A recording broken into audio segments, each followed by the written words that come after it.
Hello, you wonderful people, and welcome to another part of this MCU rewatch. If you didn't see the first part, don't know what this is, basically I recently went back and started rewatching the MCU movies. It's something I've been meaning to do for a long while, but I finally just sat down and did it.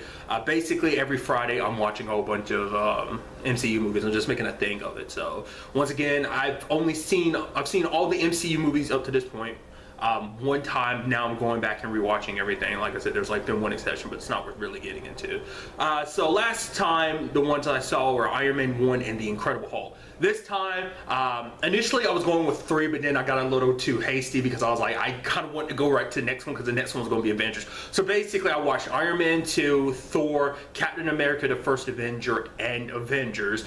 Just because it's like, I stopped at Captain America, but then I was like, later that night I was just like, nah, Avengers is the next one. I gotta go ahead and watch it. So I ended up watching all 4. So, but basically breaking everything down, Iron Man 2, I completely forgot about the whole plot of him dying. Basically the thing that's keeping him alive is actually poison him. I forgot that whole plot. Even the fact that he kept it from everyone. Even though Pepper didn't find out literally to the end of the movie, and it's like, she's like, what? You were dying? Why'd you say it? He's like, I was trying to tell you that over after I made you breakfast and stuff like that.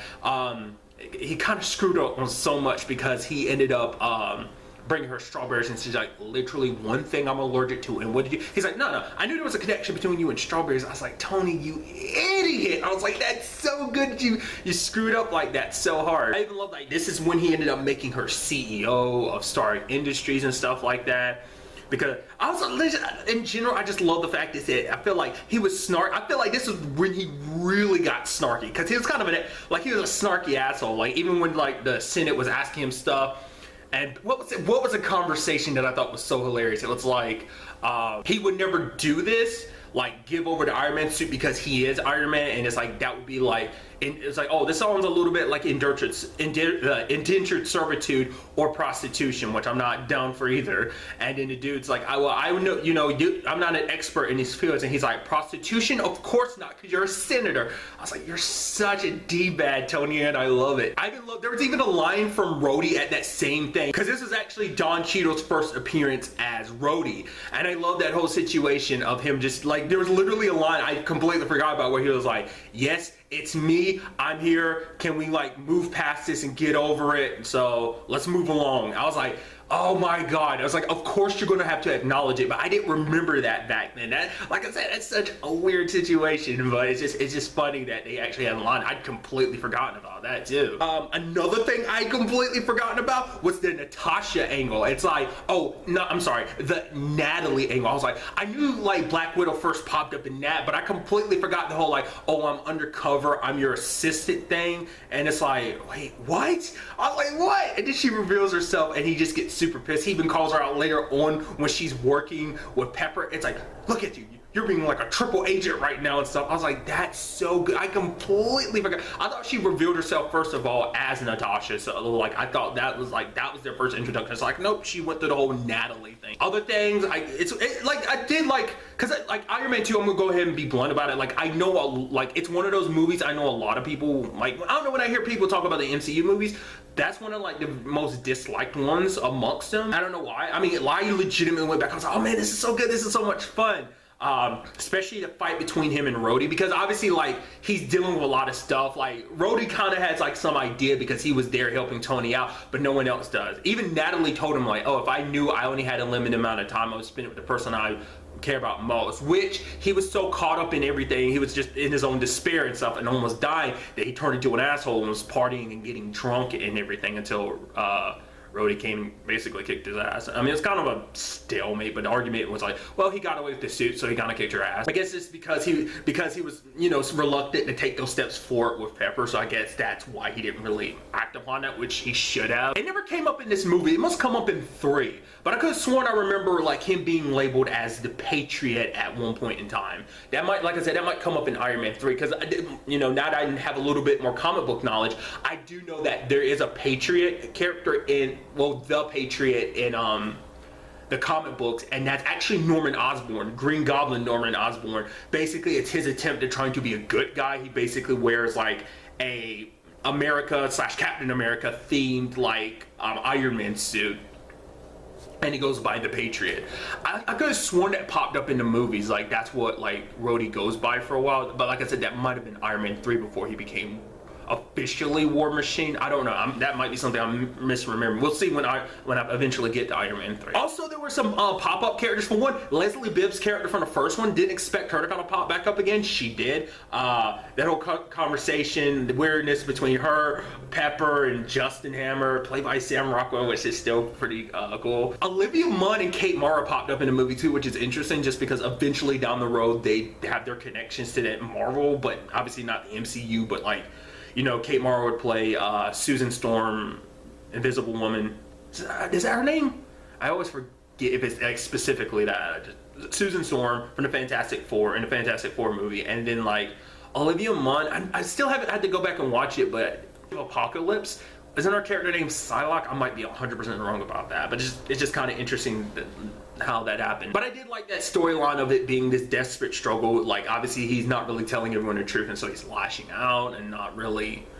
I was interesting because I was like, oh, so that's why Shield is always, well, Shield always kept an eye on him, but of course like they knew more than they really let on, you know? So because they knew he was dying the entire time, they probably just want. That's why Natalie was nearby to check on his condition, make sure he doesn't, you know, end up dropping dead or whatever. I even love that there's this moment Jon Favreau like he tries not to give himself a huge shiny moment, but there's one moment where he takes down this dude. He's like, I did it. And it's like, he looks down the hallway, it's like all of the people Black Widow kicked. It's funny just from like you're directing yourself, giving yourself this cool moment, but you quickly go like, all right, yeah, my moment was completely outshined because obviously it's Black Widow we're talking about here. So I thought that was a nice. Obviously you had the whole first steps of like Pepper and Tony taking those steps forward. So that was pretty neat. So there's that, and then moving on to Thor.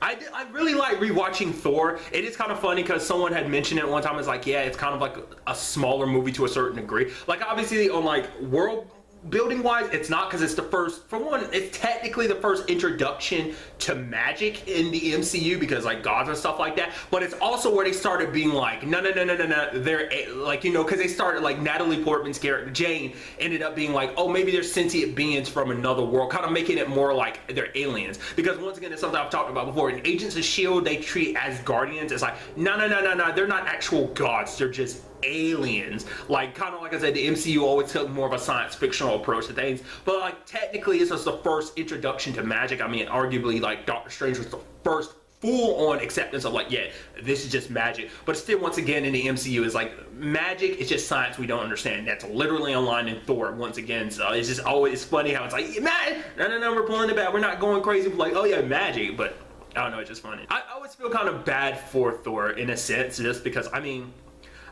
it's kind of interesting when you look back on it, because Loki like ends up talking about, yeah, his plan. It was, the whole point was just to get like Thor out of the way. I guess even with his like mischievous mind, even he never actually thought.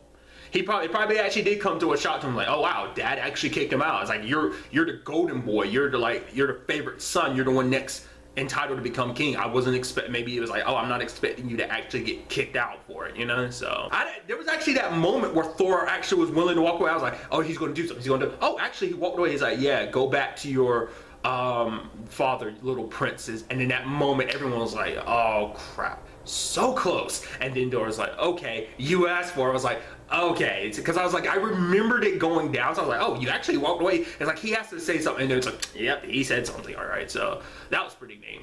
But I do like the overarching story of his being kind of like this redemption story, because he was such a cocky douchebag. He like, I think that's just Thor in general, like even in Norse mythology is kind of like that. I mean, kind of spoilers, like God of War, the most recent one, is kind of like, yeah, that Thor is very different from the Thor in the MCU. So I just think that's always kind of an interesting thing. Other people have kind of brought that up too. It's kind of, you can't help but make those comparisons after like 3 Thor movies and just him being in the MCU and stuff like that. But nevertheless, but I did like the whole like redemption story thing. Like I did like that. It's like, oh man, he looks so crazy, no one knows. But I think I almost forgot, like Thor's kind of a badass even without his abilities. He was able to take people down. Like I think it's one of those situations that even though he doesn't have his god abilities, like he can still kick ass because he still has all like the memories and the fighting skills that he had. He just doesn't have god power behind him. I get excited because this is like our first introduction to his god pals, and I even love that moment at the end when they came to Earth looking for him. They're tapping on the glass, they're like, ah! It's like, that's your reaction, and I love it, because even though you're gods, you still have that, like, oh, hey, Thor and Zeus, we're here! Ah, buddy, we're reunited! Like, I thought that was such a sweet, goofy, and fun moment. Also, it's just like, Jamie Alexander, God, what's her character's name? Sith? I forgot. It's also funny too, because like Josh Dallas is also in this, and it's just kind of like, oh yeah, just once upon a time. It's just kind of like, it's kind of like the perfect time to end up rewatching that. But it's one of those things where it's kind of like, you are a little sympathetic to Loki. This whole thing was like, oh, started because it was like, no, like I just wanted to get Thor out of the way because like I supposed to be on the throne. That's what started all of this. Before even like, oh yeah, you took me from the Frost Giants because like, oh, I was meant to be a bargaining chip, which is like obviously a negative way to look at it. Odin did plan to go like, hey, you're going to be my son. You could be the bridge between Asgard and the Frost Giants, but that's because he waited so long to tell him, like Loki had to find out on his own. It's interesting too because I don't think, did Loki never actually revealed himself to his dad, the leader of the Frost Giants? He never actually revealed himself, did he?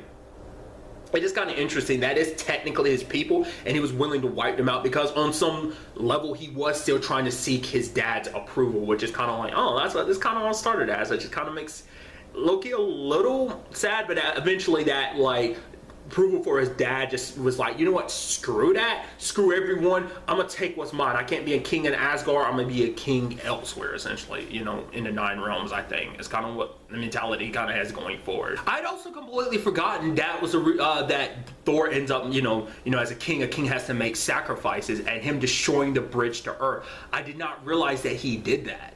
I mean, Loki himself has said that there were other ways there. I mean, it comes up later on, but it seems like Odin has the power left to do it if need be.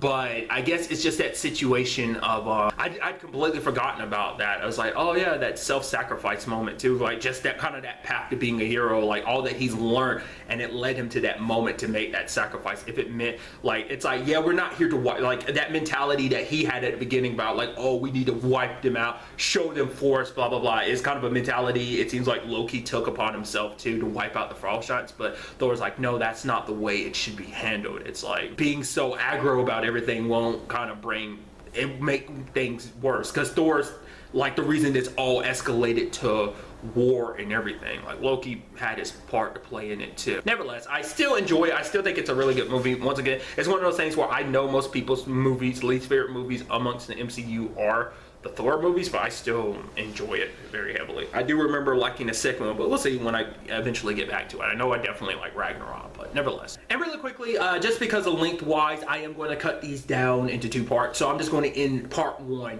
here, and I'll slap the outro at the end of this too, but do know that part 2 will probably go up either later today or tomorrow. So I didn't want these to get too lengthy. That's just not the whole what I wanted for these. It's just because I ended up watching 4 movies this time instead of just 2 or 3. So this ended up being a lot lengthier just because I kept running my mouth. So I just wanted to make that clear. So, but really that's all I want to talk about in this video. So the next time we meet, be happy, be safe, live to the fullest, and enjoy it. Good day and goodbye.